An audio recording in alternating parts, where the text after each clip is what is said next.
Graça e paz. Quero convidar os irmãos a gente começar hoje, então, a leitura e meditação no livro de Juízes.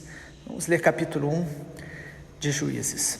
Depois da morte de Josué, os filhos de Israel consultaram o Senhor, dizendo: quem de nós será a primeira tribo a lutar contra os cananeus? O Senhor respondeu: a tribo de Judá será a primeira. Eis que entreguei a terra nas mãos desta tribo. Então os filhos de Judá disseram aos seus irmãos da tribo de Simeão: venham conosco à herança que nos caiu por sorteio, lutemos contra os cananeus, depois também nós iremos com vocês à herança que lhes caiu por sorteio. E os filhos de Simeão foram com eles. Os filhos de Judá atacaram, e o Senhor lhes entregou nas mãos os cananeus, os ferezeus, e em Bezeque mataram 10.000 homens. Em Bezeque encontraram Adoni-Bezeque e lutaram contra ele, o derrotaram, os cananeus e os ferezeus. Adoni-Bezeque fugiu, mas eles o perseguiram, prendendo-lhe, cortaram os polegares das mãos e dos pés. Então Adoni-Bezeque disse: 70 reis, a quem haviam sido cortados os polegares das mãos e dos pés, apanhavam migalhas debaixo da minha mesa. Assim como eu fiz, assim Deus me retribuiu. E o levaram a Jerusalém, onde morreu. Os filhos de Judá atacaram Jerusalém e, tomando-a, mataram os seus moradores, puseram fogo na cidade. Depois os filhos de Judá foram lutar contra os cananeus que habitavam nas montanhas, no Neguebe e na Cefilá, e também atacaram os cananeus que moravam em Hebrom, cujo nome antes era Kiriat Arba, e derrotaram Sesai, Aimã e Talmai. Dali os filhos de Judá marcharam contra os moradores de Debir, que antes era chamada Kiriat Sefer. Então Calebe disse: darei a minha filha Axa por mulher ao homem que atacar e conquistar Kiriat Sefer. Quem conquistou a cidade foi Otiniel, filho de Kenaz, o irmão de Calebe, mais novo do que ele. Calebe lhe deu a sua filha Axa por mulher. Esta, quando foi morar com Otiniel, insistiu com ele para que pedisse um campo ao pai dela. E quando ela desceu ao jumento, Calebe lhe perguntou: o que é que você quer? Ela respondeu: quero que me dê um presente. Já que o Senhor me deu uma terra seca, me dê também algumas fontes de água. Então Calebe lhe deu as fontes superiores e as fontes inferiores. Os filhos do Queneu, sogro de Moisés, saíram da cidade das palmeiras com os filhos de Judá e foram ao deserto de Judá, que está no sul de Arad. Foram e habitaram com este povo. Os filhos de Judá foram com seus irmãos da tribo de Simeão e atacaram os cananeus que moravam em Zefate e destruíram totalmente a cidade. Por isso foi chamada de Orma. Também conquistaram Gaza, Asquelon, Ecrom, com seus respectivos territórios. O Senhor esteve com os filhos de Judá e esses ocuparam os moradores do vale. Eles expulsaram os moradores do vale e ocuparam a região das montanhas, porque esses tinham carros de ferro, por isso eles não expulsaram os moradores. E como Moisés havia prometido, deram a Hebrom a Calebe, e este expulsou dali os 3 filhos de Anak. Porém os filhos de Benjamim não expulsaram os jebuseus que moravam em Jerusalém. Assim, os jebuseus vivem com os filhos de Benjamim em Jerusalém até o dia de hoje. A casa de José atacou Betel e o Senhor estava com eles. A casa de José enviou homens a espiar Betel, que antes se chamava Luz.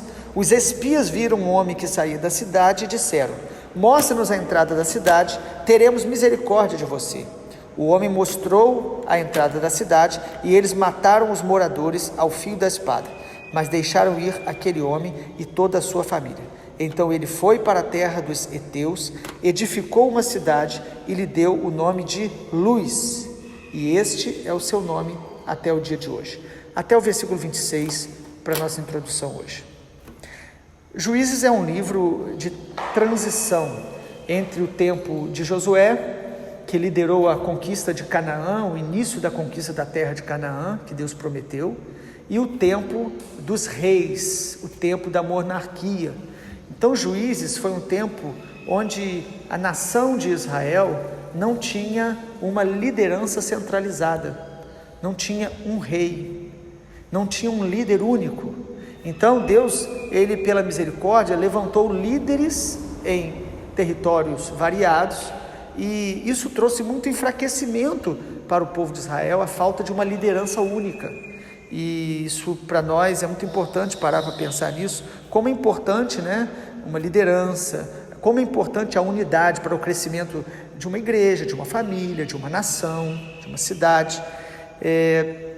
Mas é importante a gente parar para meditar nesse livro, porque há muitas riquezas de Deus para a nossa vida pessoal, para as conquistas que Deus quer nos entregar. O povo de Israel estava aqui, já na terra de Canaã, mas eles precisavam consolidar aquela conquista. Eles precisavam derrotar inimigos que estavam ali.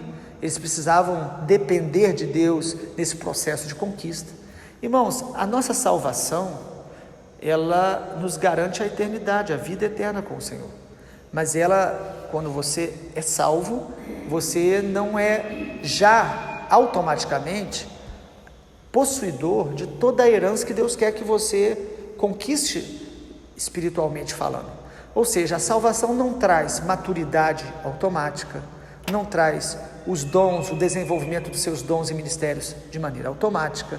Quando nós encontramos a Jesus, nós precisamos entender que foi iniciado um processo de agora conquistarmos uma herança em Deus, promessas de Deus para a nossa vida. Você é do Senhor Jesus? Então Deus tem promessas para a sua vida. Ele te deu dons, Ele tem chamado, e nós precisamos discernir isso. O livro de Juízes fala então desse tempo de conquista, é uma continuidade aí após Josué. O início do livro, no capítulo 1, logo fala que foi depois da morte de Josué que começa esse tempo novo. Parece muito com Josué capítulo 1, porque Josué capítulo 1 começa dizendo, depois da morte de Moisés, ou seja, era uma estação nova, um tempo novo. Agora é uma outra estação, é uma nova etapa nesta vida da nação de Israel. Israel estava sem uma liderança, e alguns questionam, será que Josué falhou em não discipular um novo líder? Porque ele morreu e não tinha alguém para substituir. Podemos também entender que faltava, na verdade, no próprio coração do povo de Israel, uma inclinação para a obediência, uma busca por Deus para que Deus levantasse esse líder, porque a Bíblia diz que Deus levanta pastores segundo o seu coração para apacentar o seu povo. Então, ao meu ver, a falha maior aqui está no povo de Israel, de não ter um coração obediente. Eles não foram fiéis a Moisés, eles não foram fiéis a Josué. E aqui, Juízes vai nos dar conta do que acontece quando um povo não tem uma liderança, não reconhece uma liderança, não honra uma liderança. Então Deus, pela misericórdia, levantou nesse tempo 12 juízes, a gente vai perceber.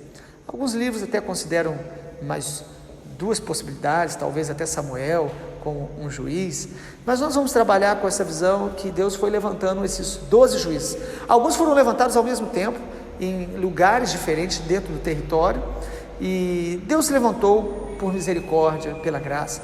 Eles eram líderes militares. Os irmãos vão ver, né, como Gideão, como Sansão, eram pessoas que Deus levantava para libertar Israel dos opressores. Interessante, porque Deus chamou Israel para conquistar a terra. Deus chamou a igreja para anunciar, pregar o reino de Deus e avançar, levando o evangelho a todas as nações. E Deus levantava esses homens. Porém, nós vamos ver 4 palavras se repetindo no livro de Juízes.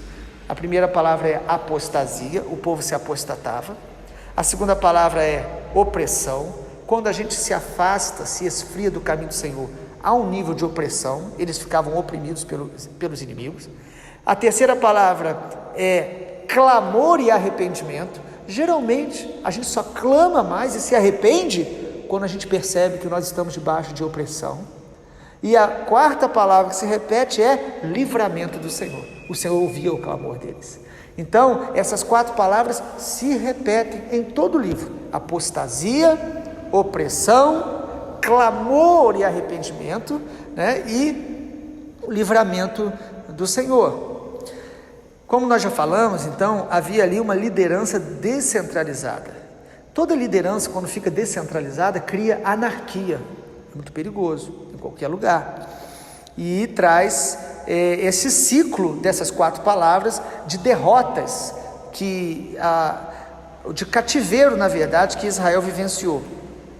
Mas toda vez que Israel pecava contra Deus de maneira deliberada, Deus permitia que os inimigos invadissem, que os inimigos se levantassem, os inimigos começavam a saquear, a roubar, inclusive terra que eles conquistaram. Irmãos, quantas vezes nós conquistamos heranças em Deus, mas se nós começarmos a realmente se rebelar contra Deus, endurecer o coração, o inimigo invade território, reconquista lugares. Nós precisamos aprender com o livro de Juízes em todo o tempo, e quem sabe nesse tempo que estamos passando, onde a gente vê tanta apostasia, seja um tempo da igreja ouvir o Senhor através deste livro e se arrepender e clamar e vermos o livramento de Deus sobre a nossa vida. A nova geração aqui, a geração pós Josué, que a gente está vendo, eles estavam então diante de um novo luto. Quem morreu foi ninguém menos do que Josué. Josué foi treinado por Moisés. Josué poderia contar as histórias. Caleb ainda está aqui, os irmãos viram, mas Caleb não tinha a liderança que Josué tinha. Ele era um guerreiro, era um homem fiel a Deus. Ele foi também alguém que estava ao lado de Moisés. Mas agora, a nova geração precisava de um novo posicionamento e de maturidade para avançar. Irmãos, todos nós aqui temos recebido uma palavra de Deus através de pessoas mais maduras do que a gente, que até aqui nos ajudaram de alguma maneira.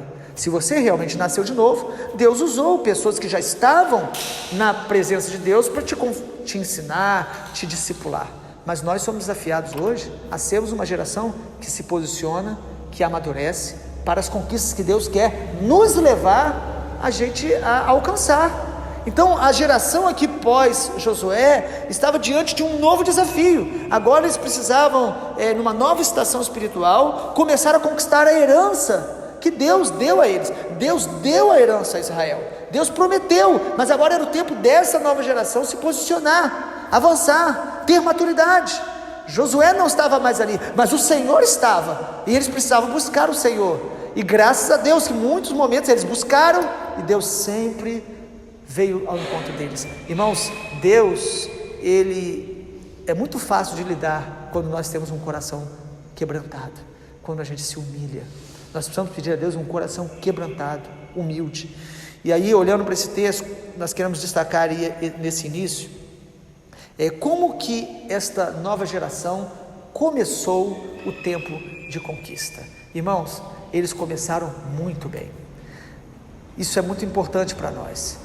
Nós precisamos entender que começar bem é importante. Há muitas pessoas que elas começam um casamento, começam um ministério, começam uma vida até acadêmica ou profissional de qualquer jeito. Deus é misericordioso, Deus ele restaura às vezes no caminho, mas é muito importante, tudo que a gente está começando, a gente começar bem, e eles começaram muito bem. Perceba aí no versículo de número 1, dizendo que depois da morte de Josué, os filhos de Israel, a primeira coisa que eles fizeram foi qual? Consultaram o Senhor. Está aí na palavra, versículo 1. Primeiro passo para a gente conquistar uma herança em Deus, entender o chamado de Deus, alcançar promessas e até superar batalhas espirituais, é consultar o Senhor, é parar para ouvir o Senhor, dar atenção ao Senhor. Eles pararam e perguntaram, e o que Deus fez? Deus respondeu. Isso é maravilhoso, porque eles perguntaram: Senhor, o que nós vamos fazer? Quem de nós será a primeira tribo a lutar contra os cananeus? Eles queriam saber quem deveria ser os primeiros, e Deus respondeu dizendo: Judá será a primeira. Irmãos, a palavra Judá significa louvor. É um daqueles filhos de Lia, que quando ela teve aquele filho, ela disse: louvarei ao Senhor, louvarei ao Senhor. Nossas vidas são curadas, fortalecidas, processos de Deus são acelerados em nossa vida quando nós louvamos mais ao Senhor. A tribo de Judá ia à frente, o louvor no nosso coração deve ser a primazia. Nós devemos entrar pelas portas do Senhor com ações de graças e nos seus átrios com hinos de louvor, conforme o Salmo 100. Então Deus a vitória dessa geração após Josué aqui começa consultando o Senhor, e Deus fala: a tribo do louvor vai na frente, Judá. Alguns até atribuem Levi como a tribo do louvor. Levi, na verdade, os levitas foram separados para servir o Senhor, e tinha levitas cantores, levitas que auxiliavam no cuidado do templo, administradores, mas a tribo de Judá é a tribo do louvor na sua essência, na sua identidade. Inclusive a tribo que Caleb fazia parte, a tribo da qual Jesus veio.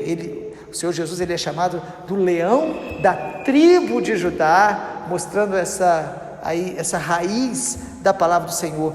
Então primeiro passo que nós devemos dar para conquistar uma herança em Deus, para avançarmos na nossa vida espiritual, é consultar o Senhor, parar para ouvir e obedecer o Senhor, disposto a louvá-lo, disposto a glorificá-lo. Mas há um segundo passo aqui. O segundo passo aqui é a disposição para guerrear.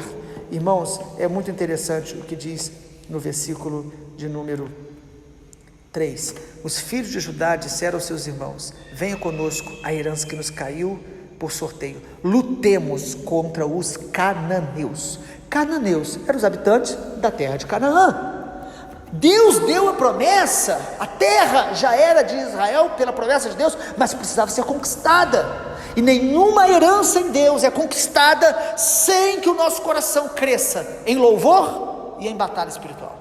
Nós vamos precisar nos posicionar nessas duas frentes. O Senhor vai encher o nosso coração de novos louvores, vai dispor o nosso coração a louvá-lo, mesmo no meio da batalha, da dificuldade. O louvor é a chave de Deus para a gente começar a conquistar, sair daquele lugar de murmuração, de dúvida, de incredulidade, e a batalha espiritual.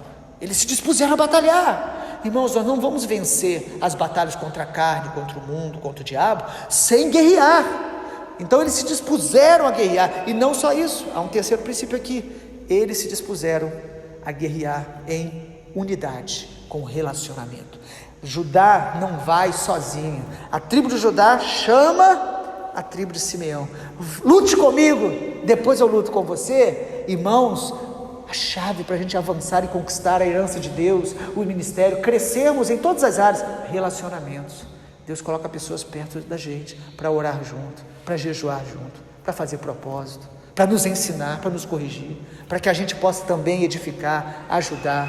Pessoas limitadas, pessoas que falham, mas a unidade é chave para a gente avançar também na nossa vida espiritual. Nós precisamos de pessoas que nos discipulem, que nos ajudem, que nos cobrem, inclusive, nós precisamos. Quem não é supervisionado se torna irresponsável, porque não há supervisão, e supervisão não depende do supervisor. Nós precisamos prestar contas, nós precisamos decidir prestar contas da nossa vida para uma liderança, para uma comunhão transparente com irmãos, que nós tenhamos aliança. Isso faz parte do discipulado de Jesus. Isso não é uma regra, uma metodologia imposta, isso faz parte da nossa comunhão em Cristo. O Novo Testamento o tempo todo vai falar: orai uns pelos outros, perdoai uns aos outros, servir uns aos outros. A quem você tem servido? A quem você tem realmente sido canal de Deus? A quem você tem prestado contas? Uma chave espiritual aqui então: trabalho em unidade. E em quarto e último lugar, a chave espiritual para essas conquistas iniciais é a presença de Deus estava com eles. Versículo 19 vai nos dar conta que o Senhor estava com eles. É muito interessante isso. O Senhor esteve com os filhos de Judá, e estes ocuparam a região das montanhas. Nós vamos perceber isso. Amanhã nós vamos falar um pouco mais sobre o capítulo 1, nesse nível de introdução, mas eu quero te desafiar a meditar conosco no livro de Juízes nos próximos dias, para que a gente possa ouvir o Senhor, aprender com a apostasia de Israel, para que a gente não caia nos mesmos erros, aprender a clamar e o poder da oração, aprender a conquistar a herança que o Senhor tem para nós. Este livro é uma chave espiritual, para a gente poder avançar no reino, corrigir erros, corrigir nossas rotas e estar mais atento à voz de Deus. Vamos orar? Pai, obrigado pela tua palavra lida, meditada, compartilhada nessa manhã. Alcance, Pai, o coração de cada pessoa que recebe este áudio no Brasil, fora do Brasil. São tantas vidas, que o Senhor possa nos fortalecer nesse tempo, neste novo livro que nós estamos começando a meditar neste ano. Pai, muito obrigado, que a tua palavra, ela renova o nosso coração, ela nos fortalece, nos encoraja. Nós queremos conquistar toda a promessa que o Senhor tem para nós, ainda aqui na terra, enquanto o dia do Senhor não chega, onde a herança incorruptível, eterna, será entregue para o teu povo, para os teus filhos fiéis. Nós te louvamos pela tua palavra, em nome de Jesus. Amém, Senhor.